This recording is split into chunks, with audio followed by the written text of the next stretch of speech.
Well, things have warmed up to a balmy 63 degrees here at 11:36 in the morning on this Wednesday afternoon, December the 9th. Couldn't be a nicer day, though. Although, Ronnie, I got to tell you, and we'll welcome everybody to this live Wednesday edition of Gulfstream Park today as we kick off week number 2 of the championship season. It felt this morning, and you could probably attest to this, although you're a lot tougher than I am, kind of like walking the dogs out in the middle of Lambeau Field. You know what I mean? With the mercury around 45 degrees. Yeah, I had to break out the ski cap this morning when I was walking the dog, which is very rare here in South Florida. Actually, what Italians call them goupelines. I know you like that. I still attest, and maybe somebody out there, maybe Rapoli, actually, Mike Rapoli. Yeah. I think that's a great name for a colt, Goupeline. Goupeline, yeah. Which right? is what we called those when we were growing up in the Italian neighborhood. But it is absolutely spectacular out right now with the fast track and the firm turf course.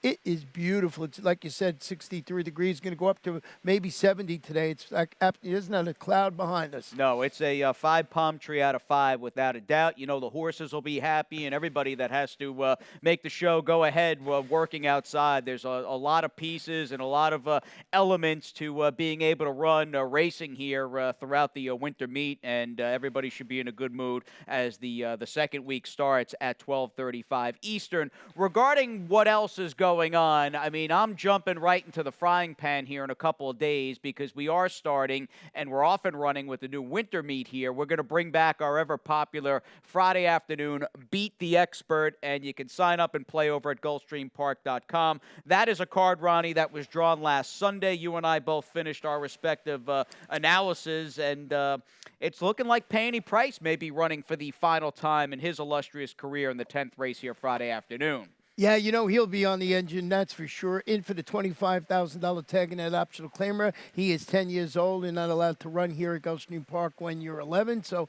he has just been one fantastic horse throughout his campaign. Definitely caught the bulk of his career. I mean, basically from 2017 on, and he has dominated a lot of those year-round turf sprint stakes, and looking forward to him and a horse that'll be favored in the last race Friday afternoon. We move forward. We had no guaranteed jackpot winners per se last week in the 5 cards to start the new meet, and as a result we have $400K waiting for all of you in today's Rainbow Six. Ronnie will have his ticket before we get into the 5th race discussion, and we'll dive into the opening leg of the early pick 5 and the sequence as a whole on this fast and firm Wednesday afternoon. 3 deep to start. I think the biggest piece to the puzzle here is the Wesley Ward firster with Tyler riding, Tyler Gaffalione on the Tapiture colt, who's in the middle of the pack, or filly rather. These are fillies, 2-year-old fillies in the first in Frankie's Girl. Included Wesley's horse, Wesley Ward, but I do have some breathing room there.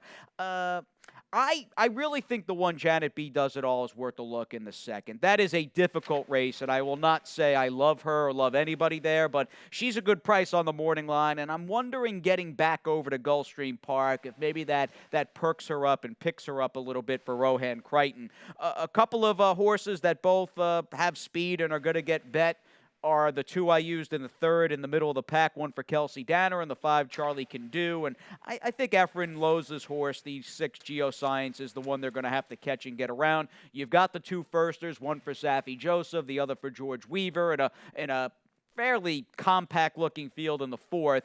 And it's funny, Ronnie, I mean, not only does Safi have the 3-horse, that Liam's Mappa colt in High Speed Steph, or filly rather, in the 4th race, he's got 3 consecutive very important horses, and in the middle of the 3 Safi Joseph runners coming at you in the middle of the card, maybe the shortest price is going to be my single, the 3 Get the Money Bernie, who's in for the $20,000 and does look pretty well meant to me for the $20K claiming tag. Yeah, one of the horses I have on the ticket. I also used all-inclusive in there, but we'll talk about that race in a little while. Now, Wesley Ward picked up a winner here last week. He had a pretty modest size string with modest results as well in the spring, into the summer, into the fall, between Gulfstream Park and a little Gulfstream Park West.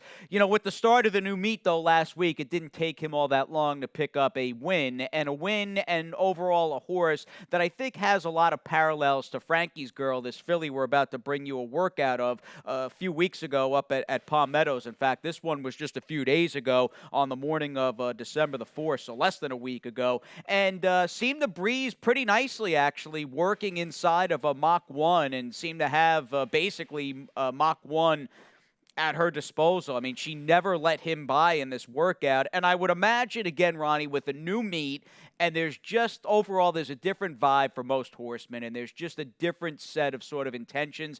I would imagine going into this thing that Frankie's girl is going to be very live this afternoon. And like I said, although not picking her, I think she's the most important horse as you start to look at today's first race. Yeah, I mean, I got her on my ticket, but I did not put her on top. I did go with the 9, life-changing event, as the daughter of Soldat, debuting on the turf. But set the pace last time out, weekend to finish third against 25 maidens, going 6.5 on the sealed sloppy track across down at GP West.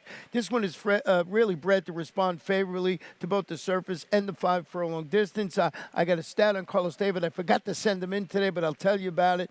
Dirt to turf sprints right here at Gulfstream over the last couple of years. He's 31%, 5 for 16. So good record. I like the speed there. Frankie's girls for the reasons we just talked about and shown. And I want to hear about this number 3 horse in here. That is Bohemian Rhapsody. You've got Ron Spatz and Miguel Vasquez second out. I ultimately felt this filly ran well, and Miguel rode her flawlessly in her first start. She was just a little flat off the far turn. This might be a tougher field. In fact, I'll be surprised if this isn't a better group of horses.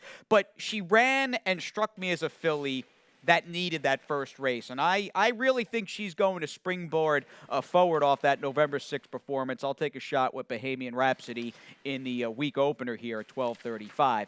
We'll hit the main track, and this is very much a card dominated by turf racing and some big fields on the turf to boot. But we do have 4 races on the dirt, including Wednesday's second, which is a 3-and-up filly mare, 3 lifetime, 62.50 claimer. You and I are all over the place in this race, and I think ultimately that probably just underscores how competitive and tricky a race this thing is on paper.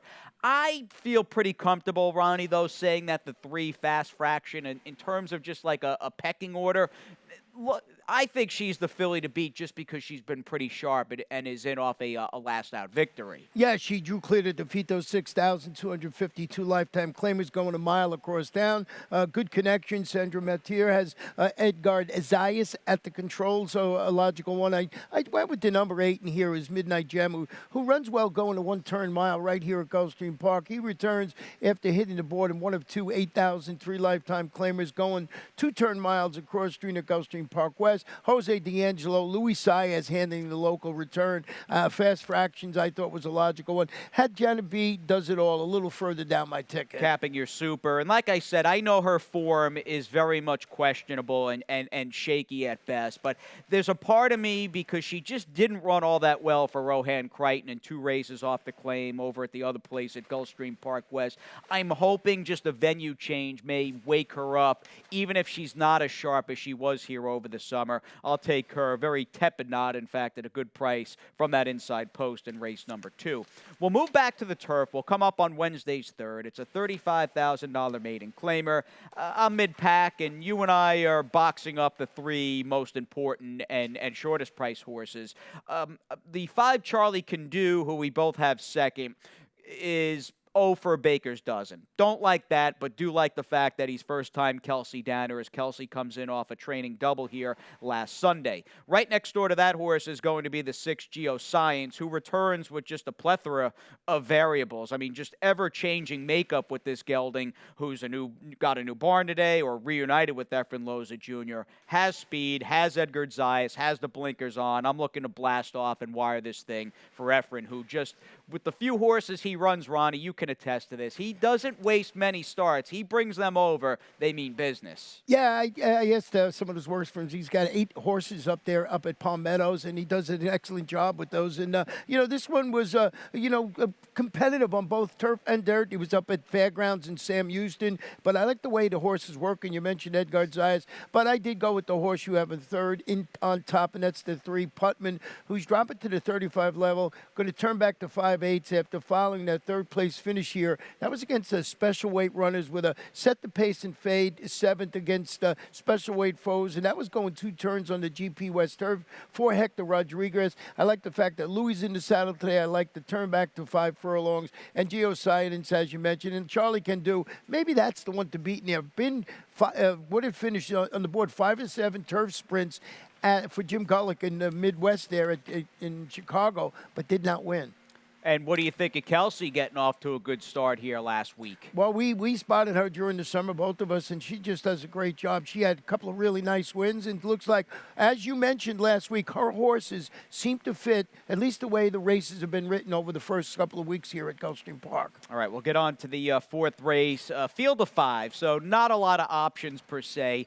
And I had a feeling, Ronnie, I didn't look at your selections before we came on the air, but, looking at this cast of 5 in Wednesday's fourth, which is a maiden special weight for 2-year-old fillies on the dirt going 7 furlongs, I think most are going to look at this race and realize, or at least speculate, that most of the serious firepower is likely to come from 2 well-connected first-time starters and I think of the ones with experience, the 5 Platinum Frolic is going to run a lot better and hopefully faster today for trainer David Fox. But in regards to the firsters, it's easy to really kind of dream up a scenario where both the 3 high-speed Steph for Saffie Joseph and then the 6 Vintage Style for George Weaver come out firing. Let me show you a George Weaver stat. And I had looked this up, and I'll turn it over to you in a second, Ronnie.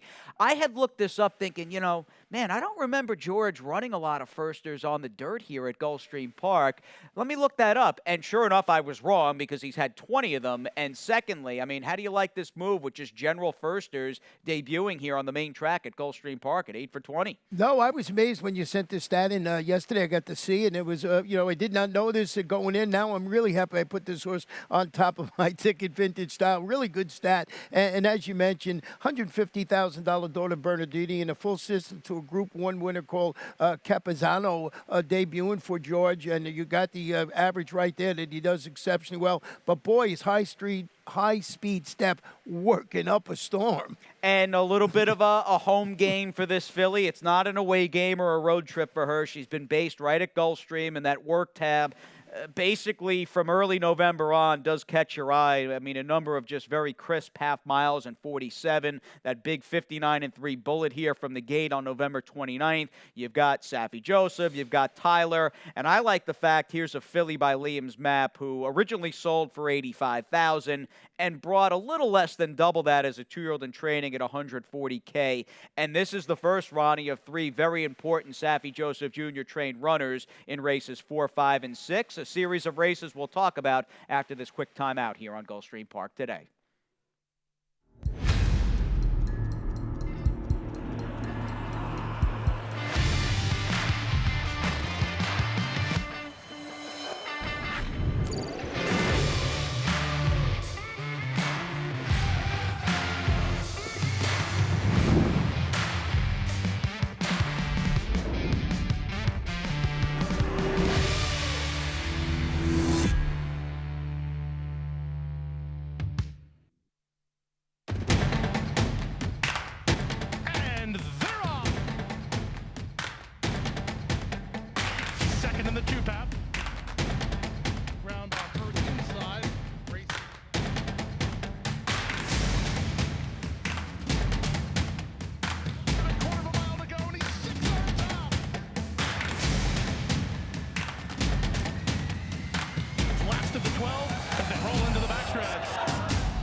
That is a hard line 45 minutes out from race 1 with a live look at the far turn run. Things are quiet and serene out there now. That will change in a little less than an hour's time with the first of 10 on day number 6 with the mighty Pegasus, which, Roddy, regarding the continental U.S., that is the 3rd largest statue, third only behind the Statue of Liberty, that is, and the Birth of the New World in Puerto Rico. So that's a big boy out there, isn't it? Oh, it's huge out there. And when you get close up to it, you can see just how huge it is. And when they line it up, it's got flames and coming out of the front. It looks pretty good. It does look pretty cool and a tourist attraction. And, hopefully as time goes on, we can kind of get back into normal here. We do miss the fans and hope all of you are doing okay. And before we dive into that 400K Rainbow Six with the guarantee, let's make a quick pit stop and preview what's cooking in Friday's Stronach 5. Again, with Santa Anita not opening until the day after Christmas on December 26th and Golden Gate Field's not in action, it's all about the East Coast, and we basically just kind of bandy and volley back and forth between us and Laurel Park. Yeah, we got our final 3 races once again, the same as last week with races 8, 9, 10. Those are really nice races. A couple from Laurel.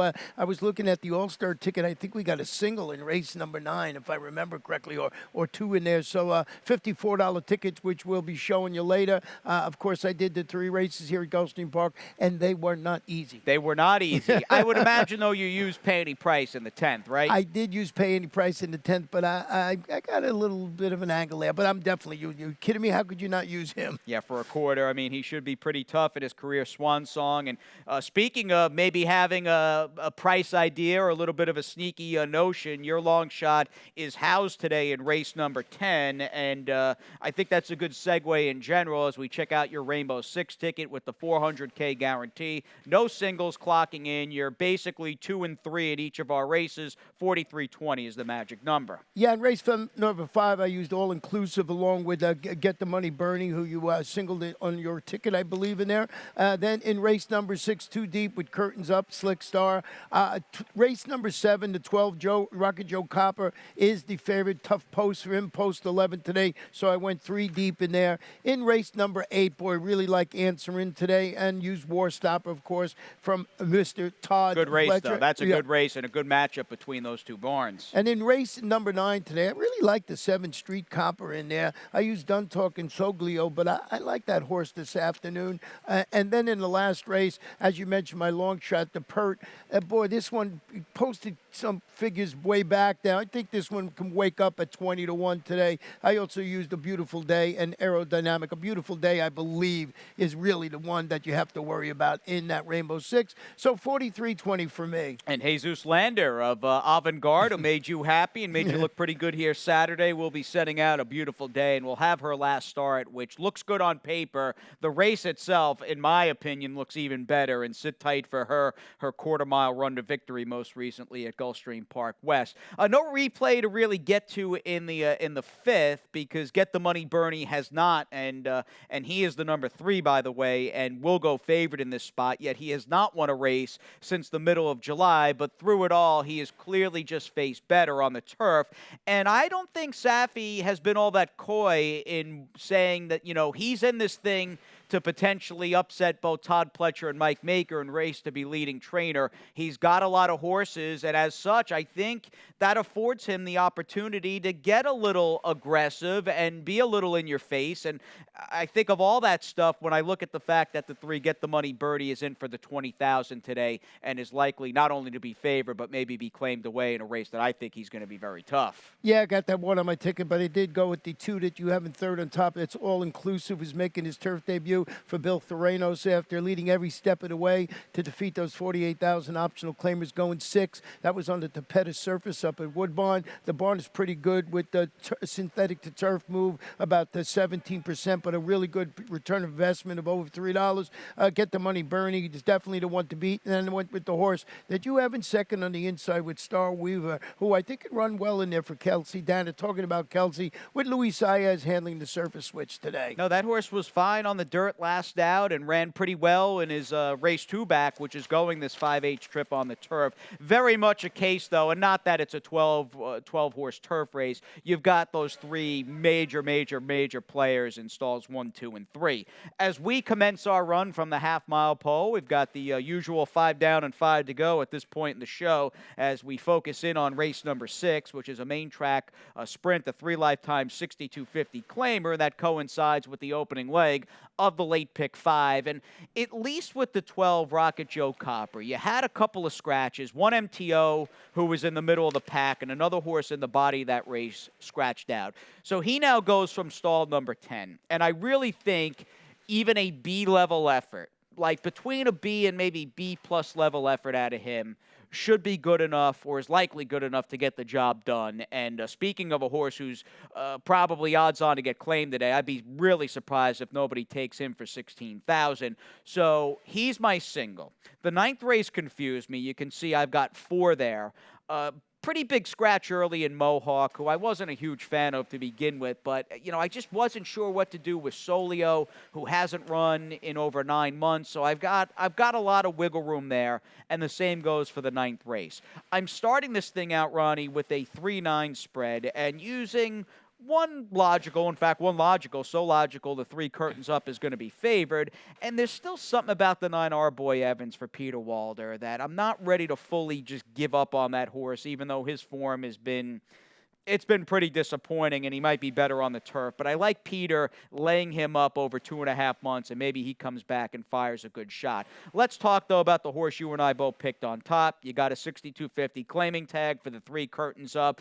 And I think this race we're about to show you, although it's 2 back, and this was run, in fact, on that opening Sunday, day number 2 of the fall season at Gulfstream Park West, I do think this race has an importance to it because Ronnie, as it stands, and he was very game down inside, turning back all challengers, this remains obviously the last dirt race this gelding by Big Drama has put forth. Yeah, I mean, it was a good performance over there at Gulfstream Park West, and that was on day 2, as you mentioned, of the meeting. And there you see curtain up, which I thought was game.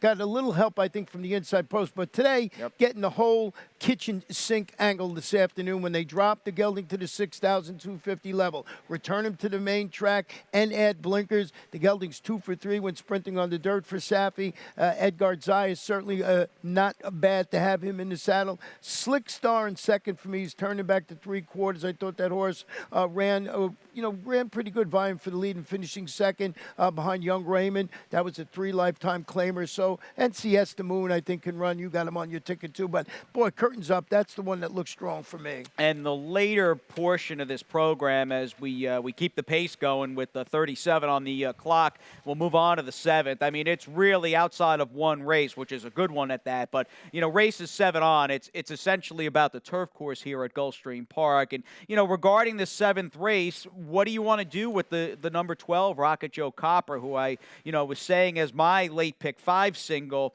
post 10, not nearly as daunting as 11 or 12.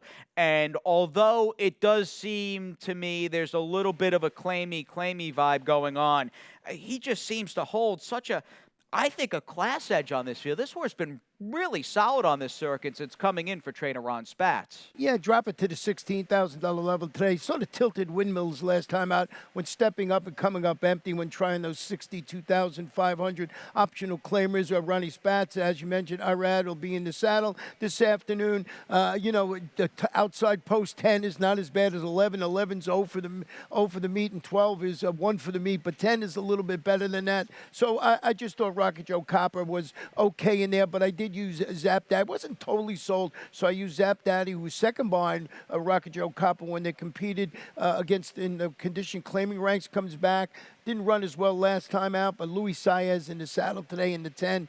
Derby Champagne. Derby Champagne for Bob Hess Jr. And Tyler Gaffleone riding the 10 Derby Champagne, who ran fine last time out in Chicago. Seems like a good fit. Just properly spotted here running for 16,000, but the race is very much about Rocket Joe Copper.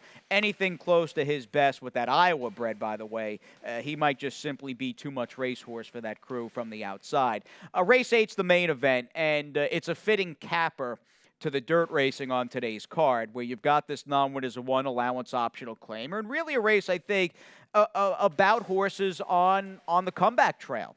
You've got 2 in the race for Todd Pletcher. Coincidentally, both horses are coming off layoffs for Todd. The 6 Roman Empire, who I've got second, and I've always had a little bit of a thing for him. He's a Florida bred. He's by Empire Maker, who I was just a huge fan of, and I think he's better than what he's brought to the table so far. And I'm wondering if it just took some time maybe for him to grow up as he makes his first start in almost 6 months today.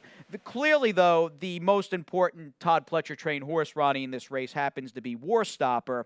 And we'll give you a little look at what this colt by declaration of war has been doing up at Palm Beach Downs, and that includes a workout just a few weeks ago. In fact, a little less than a month ago on November the 14th. He's got a little bit of a bluet stride there. Uncle Mo, I mean, with that low head carriage. I guess for me, Ronnie, as he comes back and he's first time Pletcher today with the rod, I still have a raised eyebrow and a little bit of like a head scratching notion per se, looking at this horse's that 93 buyer and blowout maiden win on the Aqueduct main track last January 11th. Where did that race come from? I don't know. As you mentioned, now in the Todd's Bond declaration of war, Colt he runs, makes his first victory. As you mentioned, they thought enough of him to try him into grade 3 Gotham Stakes. He's, Todd is good with the new additions to the shed row. Irad certainly adds to the appeal, but hasn't been seen for 9 months. But Todd has beat me 1,000 times with horses doing just exactly this. Now that horse is going to have to be good, and I'm curious to see what the betting's going to be. I don't see that big of a spread, 7-5 versus 5-2 between Warstopper and the 5 Answer In. I could see, for me anyway, Answer In going off the favorite here, not only because of the Brad Cox factor, but this horse, unlike Warstopper, already has a race under his belt, and it was a race where not a lot went right for him. I'm not saying he would have won otherwise, but here's his return to the races. And this was Breeders' Cup weekend at Churchill Downs. Obviously, the Breeders' Cup was being run in Lexington, and he's got the Bob LaPenta colors, those maroon silks, and he is just jammed up inside. Moved inside, completely steadied and checked and shuffled out of the race. So, I mean, any position he had moments ago, gone. I mean, evaporated seemingly in the blink of an eye. He will eventually get himself, and he's not totally happy down there under a hard hold with no real place to run and get comfortable. He'll eventually, as you can see, kind of just slowly and steadily angle to the outside, and he'll come with a grinding finish in this race. You know, my takeaway, Ronnie, was clearly this was not a walk-in-the-park trip. Not the worst trip we've ever seen, but still, he had some things against him. Secondly, it was only his first start since early April, and I think a lot of us are expecting him to be that much better this afternoon, coming back for Brad Cox, now second off the bench. He will be the favorite in there, and he's grade 3 stakes placed. And I thought he had more trouble than you sort of thought he had in that race, just seeing it now. And Brad Cox, 24% with horses stretching out in distance. Going to try the mile today. I think he's sitting on a good performance in there. Warstopper for all the reasons we just mentioned. And what about the 2 Gloria Florida, 4-time local winner? Returns, he finished at this distant third behind recently retired Bodie Express in that optional claimer. Comes back after that, runs second at this level in distance. It's Carlos David, and you're getting Tyler Gaffleone in the cell. Here's a horse that's getting the old horse for course look for me. And he's like more of the blue-collar Florida bred. You know, the others are a little sexier, and you've got 2 guys that may wind up as finalists for champion trainer this year. Does a horse like Gloria Florida is a real just tough knock around the Florida bred. Does he potentially pull off the upset at a bigger price? We'll see. A very good 8th race. All-turf double begins in the 9th. Again, pretty important early scratch of the 8 Mohawk.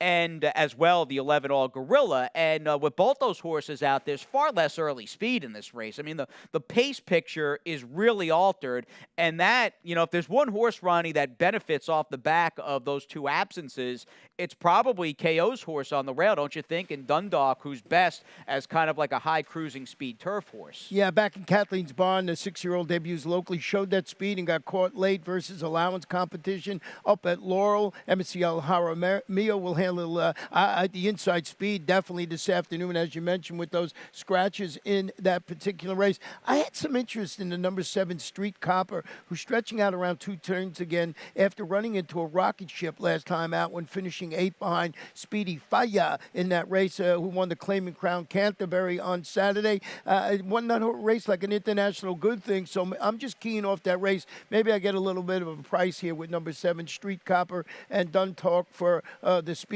angle. And I didn't know what to do with Solio. Actually had this horse behind Mohawk when I originally done it, but when I went back and looked, it's got some back class, boy. Oh, he's got unequivocally the best looking like overall resume in the race, yet it's rarely that simple. And you know, in the camp of Solio is a horse who has not run in about 9.5 months, and moreover was claimed out of a race that he barely won on a precipitous drop to 25,000 here off trader Mike Maker. Now, we love the Clasarises, and both Lily and Steve just do an outstanding job, yet will he need a race coming back very late at the tail end of a rather inactive 6-year-old campaign. We'll see what the deal is with the Solio. And speaking of layoffs, I like the idea of Peter Walder just kind of recalibrating things with Golden Decision, who seemed to be pretty sharp and as good as he ever was for Peter earlier this year, and probably a combination of maybe aiming a little too high at Saratoga and maybe this horse just kind of tailing off and being a little over the top in general. I'm hoping getting home and coming back, first start in about 13 weeks, we're going to see something a little more in step with Golden Decision's better races earlier in 2020. Now, we've got your long shot coming up in the 10th, along with a horse that I like in the last for Jesus Lander in the 9, A Beautiful Day. And we'll get to her replay right now off the bat. And, a couple of takeaways from this race. Not only a convincing win by more than 2 lengths on the turf, which is nice. She was in a fairly precarious spot at this point. You see the rider, or I should say the riderless 3-horse. There is no, that was like, that would have been the Invisible Man, Ronnie, riding the 3. That horse was kind of latched onto the flank of A Beautiful Day the entire far turn run, and then thankfully drifted wide, and you'll see A Beautiful Day kick clear here. So there was that part, but there was also just the obvious, trait of this race, or at least fact, that A Beautiful Day won this race from post number 12. I mean, how many horses did we see win from stall 12 of 12 on that course, Ronnie, going 7.5 furlongs? That race wasn't a mile and a furlong or a mile and a 16th. No, it was a very good race, and Jesus Lander, winning races at a 45% clip. Of course, that has a lot to do with Avant-Garde winning all those races. But every horse he runs exceptionally well. Yep. Paco in the saddle again, so you're getting the return of Paco Lopez in there. Now, I'm going to steal a line from you saying this is a little bit of a crazy pick for me with the number 2 Pert, and who posted competitive speed figures when finishing first and second on the turf here back in the summer. Going to the Javier Negrete barn today and removes the blinkers after refusing to start. I'm going to put a line through that, but took money in that race, was $4.20 to the dollar. He can rebound today. I think maybe, 20 to 1 in the morning line. Maybe you throw him on the Trier Super. He was taking money last time out. We'll see if the new connections, first of all, can get him out of the gate and maybe recapture that form we displayed in the summertime. I found it funny because she's clearly a far better turf horse, and I get what you're saying, and your opinion was good last week for sure. I love that on that off the turf, a dirt race last time. She said, nope. Not doing it. Don't want the dirt. Don't like the dirt. I'm not doing it. I'm not trying here at all today. So yeah, a bit of a shot here. So we'll see how that one runs in there. But as you said, A Beautiful Day, I think, is the one to beat. All right, as we move on, it's a beautiful Wednesday here at Gulfstream Park. We can't cap the show without doing a little lightning round on this Wednesday, December the 9th. And we'll dive into our first, and it's kind of like our first topic or order of business. It's a little bittersweet with Bodie Express. Woke up Monday morning, or I guess by the time I had my breakfast, word was starting to trickle around on social media that he had sustained a career-ending injury during the running of his Grade 1 upset in the Clark. So we do want to wish Bodie Express, Ronnie, a very happy retirement moving forward. Yeah, I mean, he just one of those horses, sort of snake bit through his career, but when he could run, boy, he was impressive. And winning the Clark here, what a great way to go out. Of course, he was infamous, I guess, for dumping Johnny V in the Preakness. Your Preakness pick, too. My Preakness pick, and it was one of those days. It was just one of those days. So, I always liked that horse. He just always had a little bit of a trouble over there. But once they got him running, he could really, really run. As you say, he was a little goofy like you are. Exactly. But was a good story and a real fan favorite. And there was a lot to like and at times love regarding Bodie Express. And I really have a similar sentiment to Congaree, who I know at the turn of the century never started at Gulfstream or on this circuit, but was really a powerhouse dirt miler, and glad he lived, not only had a Hall of Fame worthy career in my humble estimation, but lived a long life and passed away due to the infirmities of old age. And here he is winning his second cigar mile with Jerry Bailey back in 2003. Yeah, we never got to see him run here in South Florida, but what a nice horse. He amassed over $3 million, as you said, and Jerry Bailey in the irons, and, of course, Bob Baffert, the trainer. Yeah, Baffert had, Bob had that horse and Point Given in the same 3-year-old crop, which is pretty scary. Both those horses were just absolute monsters, and I really think Congaree, one of the best dirt milers. I'd put him in the top 5 that I've witnessed in my almost 30 years of being a fan. Getting down to brass tacks today, my friend, looking around at this card, and I know we took an in-depth look at it, but if you're looking at a shorter priced horse today, who doesn't do it for you? Who do you think might be a little bit on the shaky side of things? Well, I'm sorry to say it's your single in the late Big Five, and that is Rocket Joe Copper, just because of the post, last time out. Now, I just thought that, if there is, you got an IRAD, you're getting, put in a logical spot after trying much tougher last time out. So to me, he's a little bit of shaky. I just see 12, even though he's post 10 today. I'm backing off him a little bit. Would I not use him? No, I Sure. got to have him on my ticket. That's the way I saw it. No, and that's a good call because there's a little bit of a claimy vibe. That horse on the surface, aesthetically speaking, looks like he might be a little higher and worth more than 16,000, which is the price he's in at today. So no, I got no issue there. I'm wondering if Fast Fraction for me in the second race. I really have no issue with her being favored just because she's been maybe a little sharper than the others, but that just in general strikes me as a race where you don't want a short price. You don't want the favorite there. We'll see what happens in both those races. We talked about you've got Brad Cox versus Todd Pletcher in the featured 8th race, Ronnie. Really a race dominated by some snowbirds. And I'm wondering, this is your track. You've been here for a long time. What do you look for with horses at this juncture? The meet just began last week, 7 days ago. As far as maybe things settling down, what's on your mind? Well, the interesting thing about it is we never had Brad Cox here before, so it's sort of guesswork. But I loved answering today for just the handicapping reasons. But then when you showed that replay, moved up a little bit more. So I think with Brad Cox, you sort of have to look at that. But Todd Pletcher over the years, you can't go wrong with Todd Pletcher. He's won the title here 16 times. So that to me is what a couple of things you look at now. I'm curious to see after the smoke clears how Brad Cox ends up at the end of this meet with his, what'd you see, he has 30 horses. 30 horses, and he's already 1 for 1 with Right. Froster Frippery, who won the Claiming Crown Iron Horse here late Saturday afternoon. Todd, I'll tell you, nearly won last year's Fort Lauderdale Stakes with Channel Cat, who's danced a lot of dances in those like grade 2, grade 3 longer turf races. And I'm excited to see who's going to show up in the 4 graded stakes races, Ronnie, this Saturday, because locally speaking, at this point on the calendar with the Fort Lauderdale and the Harlan's Holiday, both of those are going to turn are going to play out as stepping stones for both Pegasus races here on January 23rd.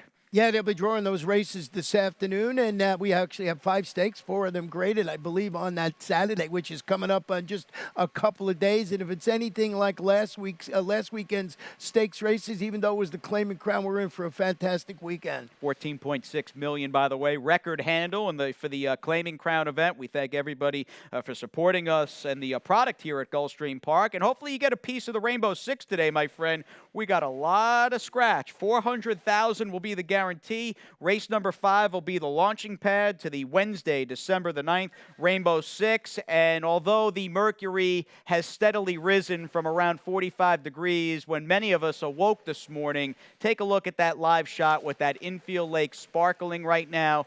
Beautiful 5 palm tree out of 5 weather day, Ronnie, wouldn't you say, here in Hallandale Beach? Yeah, I'm looking for a cloud, and I can't find one. So blue skies throughout the day, and that'll turn us over right to Pete upstairs, and he's always very sunny. He is very sunny, puts us in a good mood, and he's got all the action coming up in the booth with those Wednesday scratches and changes.